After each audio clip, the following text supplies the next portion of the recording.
အိန္ဒိယလားမသိဘူးငါလည်းနားမ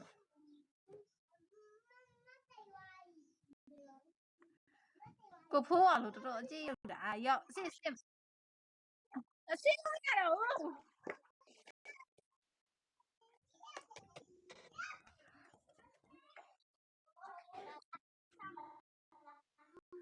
no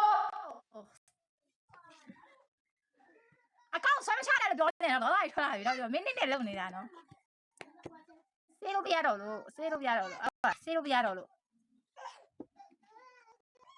အကောင့်ဆွဲမချတယ်ပြောနေတော့လည်းကိထားရတယ်စပီ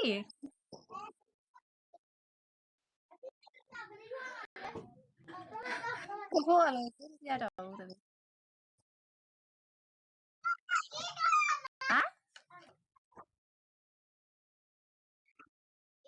ကျမမိုင်းနဲ့ဖူးစေ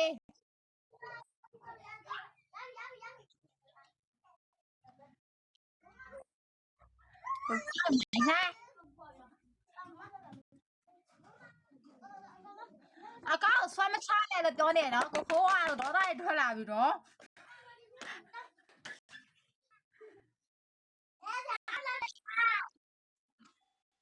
ဒီကိုညီမ